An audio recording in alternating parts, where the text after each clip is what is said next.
जय हिंद साथियों, आप सभी का स्वागत है हमारे YouTube चैनल रामपुर स्टडी में।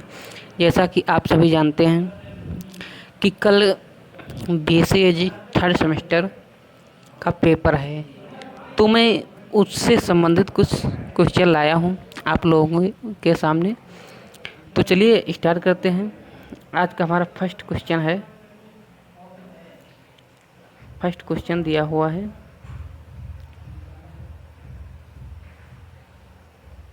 कि ट्रिटिकल की खोज किसने की थी। तो ट्रिटिकल जी की जो खोज है ये की थी आपकी एक वैज्ञानिक थे, रिम्पू। कौन से वैज्ञानिक? रिम्पू नामक एक वैज्ञानिक थे। इन्होंने जो ट्रिटिकल की खोज की थी, कब की थी? तो ये की थी आपकी 1888 में। कब? 1888 में जो है ट्रिटिकल की खोज की थी। और ये ट्रिटिकल है क्या? तो ये ट्रिटिकल जो है आप एक शंकर जो है आपके एक वो जो है क्रॉस कराया गया था गेहूं का।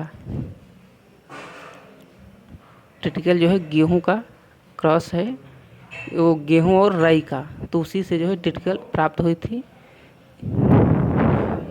गेहूं क्रॉस राई का जो है क्रॉस है ट्रिटिकल। तो आपकी जो है एक संकर, यानी एक तरह से कह सकते हो कि मानव निर्मित खाद्य फसल ये आपकी है। तो ट्रिटिकल और राई।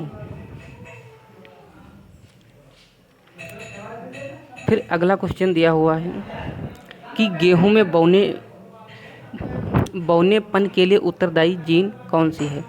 तो गेहूं में जो बौनेपन के लिए उत्तरदायी जीन है तो वो है आपकी कौन सी है? तो वो है आपकी नोरिन 10। कौन सी? नोरिन 10 जो है ये आपकी बौनेपन के लिए उत्तरदायी जीन है, नोरिन 10। फिर क्वेश्चन नंबर अगला दिया हुआ है, क्वेश्चन नंबर 3 दिया हुआ है कि CRI क्या है। CRI क्या है? तो ये आपकी जो है गेहूं में प्रथम सिंचाई करने की एक अवस्था है, CRI।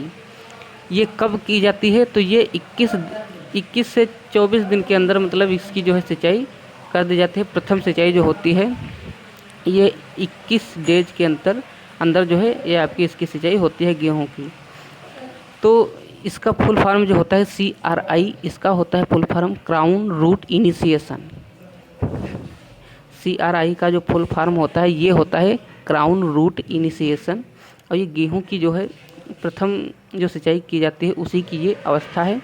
इसी को हम जो है झगड़ा जड़ भी कहते हैं। गेहूं में जो प्रथम सिंचाई जब करते हैं तो उसी को हम झगड़ा जड़ के नाम से भी जानते हैं। फिर क्वेश्चन नंबर अगला दिया गया है, क्वेश्चन नंबर 4 कि कैमल क्रॉप जो है ये क्या है। तो कैमल क्रॉप जो है तो आपकी जो ज्वार होती है इसी को जो है कैमल क्रॉप कहा जाता है। ज्वार को कैमल क्रॉप किसे कहा गया है? तो ये जो ज्वार होता है इसी को जो है कैमल क्रॉप कहा गया है। फिर क्वेश्चन नंबर 5 दिया हुआ है कि जौ का वैज्ञानिक नाम या जौ का बोटेनिकल नेम। तो ये होता है आपका जौ का बोटेनिकल नेम हार्डियम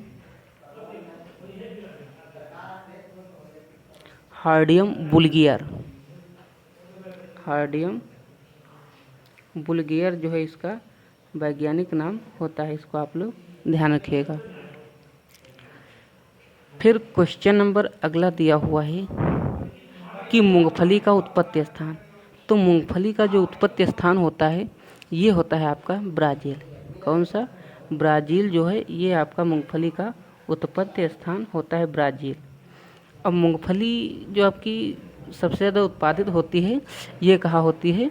तो ये होती है आपकी गुजरात में। कहाँ होती है? गुजरात में जो है मूंगफली का प्रोडक्शन यानी एक तरह से ज़्यादा किया जाता है गुजरात में। और उसके लिए अगर मिट्टी पूछ ली जाए, इसके लिए कौन सी मिट्टी उपयुक्त होती है? तो आपकी जो बलुई दोमट मिट्टी होती है ये आपकी जो है उपयुक्त होती है मूंगफली उत्पादन के लिए। फिर क्वेश्चन नंबर 7 दिया हुआ है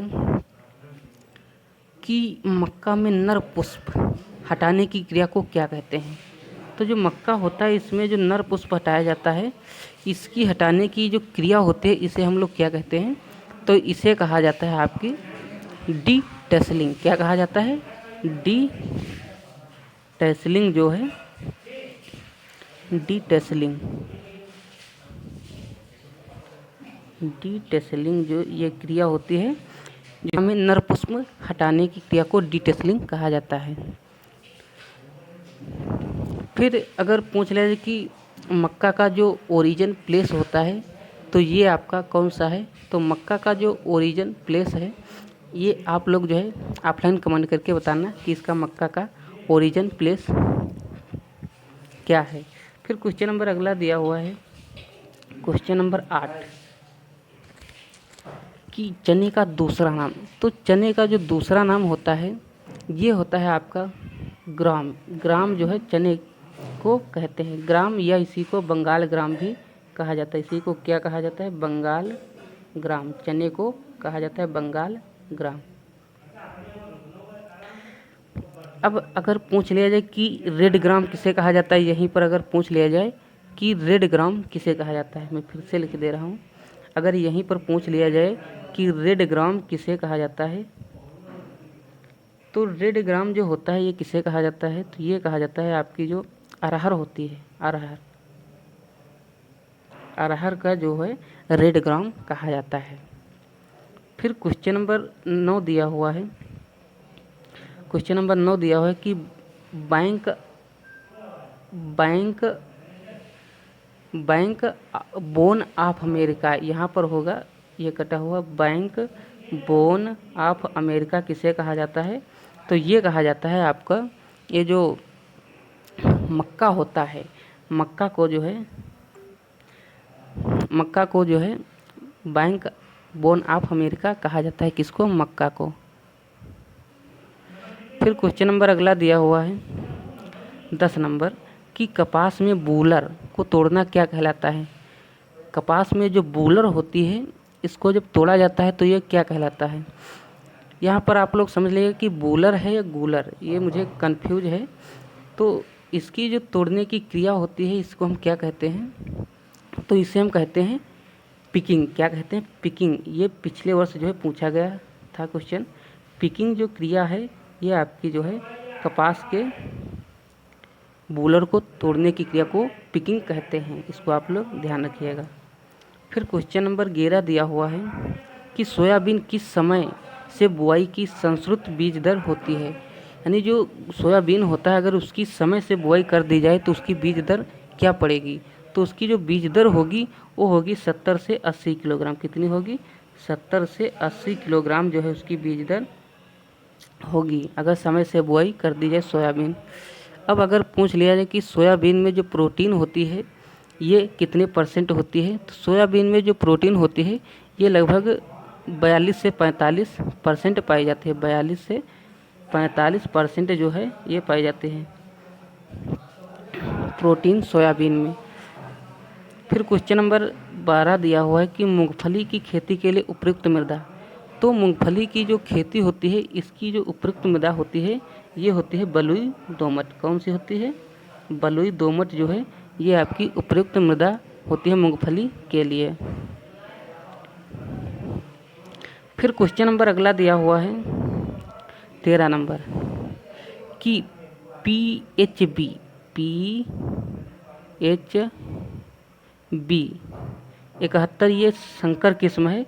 तो ये किसकी संकर किस्म है, तो ये आपकी है धान की। किसकी है? धान की जो है ये आपकी संकर किस्म है PHB 71। और धान की कई सारी वैरायटियां हैं, जैसे आप देख सकते हैं, मैं आपको जो है उदाहरण देकर समझा रहा हूँ। एक आपकी हो जाती है पद्मा। कौन सी? एक आपकी जो पद्मा वैरायटी है ये भी आपकी जो है धान की पद्मा। और इसके अलावा एक है जगन्नाथ। जगन्नाथ जो है ये भी आपकी धान की एक संकर नहीं, धान की जो है किस्म है। इसको आप लोग ध्यान रखिएगा। फिर क्वेश्चन नंबर 14 दिया हुआ है कि कपास की एक बेल का वजन जो होता है ये कितना होता है। तो जो कपास होता है इसके जो एक बेल का वजन होता है ये होता है 170 किलोग्राम। कितना होता है? 170 किलोग्राम जो है कपास की एक बेल का वजन होता है। इसको आप लोग ध्यान रखिएगा। फिर क्वेश्चन नंबर अगर पूछ लिया जाए कि पडलिंग, ये पडलिंग की जो क्रिया होती है ये किससे संबंधित होती है। तो पडलिंग की जो क्रिया होती है ये संबंधित होती है आपकी धान की। किससे? धान की जो है संबंधित होती है पडलिंग। पडलिंग में होता क्या है कि धान की जब रोपाई की जाती है तो उसमें जो है खेत में पानी भरा होता है और उसी में जो है ट्रैक्टर से पडलिंग की क्रिया की जाती है। इससे होता ये है कि खेत में मिट्टी की एक सतह बन जाती है। इससे जो है पानी की जो मानी सो है ये अधिक दिनों तक बनी रहती है। तो इसी को पडलिंग क्रिया कहा गया है और ये धान से संबंधित है। इसको आप लोग ध्यान रखिएगा। फिर क्वेश्चन नंबर 16 दिया हुआ है कि धान के टेस्ट वेट या परीक्षण भार कितना होता है। तो ये होता है 25 ग्राम। कितना होता है? 25 ग्राम जो है ये आपके धान के टेस्ट वेट या परीक्षण भार होता है। ये बेटा लिखा हुआ है तो ये बेटा नहीं टेस्ट वेट है। इसको आप लोग ध्यान रखिएगा। टेस्ट वेट या इसी को परीक्षण भार भी कहा जा सकता है। तो ये होता है 25 ग्राम। धान के टेस्ट वेट का वजन जो होता है ये होता है 25 ग्राम। और कई बार ये भी पूछ लिया गया कि जो गेहूं का मामा होता है फ्लेरिस माइनर, उसका जो टेस्ट वेट होता है वो होता है 2 ग्राम। तो इस तरह के क्वेश्चन आप लोग याद रखिएगा। फिर क्वेश्चन नंबर अगला दिया हो कि गेहूं का टेस्ट वेट या जो परीक्षण भार होता है ये कितना होता है। तो ये होता है आपका 40 ग्राम। कितना होता है? 40 ग्राम। ये जो है गेहूं के टेस्ट वेट का परीक्षण भार होता है। फिर क्वेश्चन नंबर अगला दिया गया है कि पोषक तत्वों की कसौटी की अवधारणा किसने दी थी। तो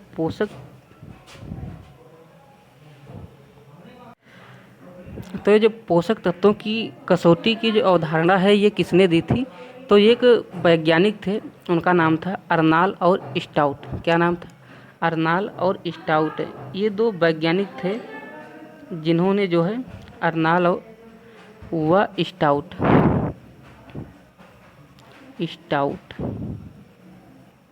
ये 2 वैज्ञानिक थे जिन्होंने पोषक तत्वों की कसौटी की अवधारणा दी थी। अब अगर यहीं पर पूछ लिया जाए कि जो आपकी फसल होती है, कोई भी आप फसल उगाओ तो उसके उगाने के लिए जो पोषक तत्व की आवश्यकता होती है वो कितने पोषक तत्वों की आवश्यकता होती है। तो ये जो है 17 पोषक तत्वों की आवश्यकता होती है। आप कोई भी फसल उगाओ तो उसमें 17 पोषक तत्वों की आवश्यकता होती है। तो इस तरह से क्वेश्चन पूछा जा सकता है। फिर क्वेश्चन अगला दिया गया है 19 नंबर कि गन्ने का कटोरा किसे कहा गया है। तो गन्ने का जो कटोरा है ये कहा गया है आपका किसे। तो ये कहा गया है क्यूबा को। किसे? गन्ने का जो कटोरा है ये कहा गया है क्यूबा को। क्यूबा को जो है गन्ने का कटोरा कहा गया है। इसको आप लोग याद रख सकते हैं।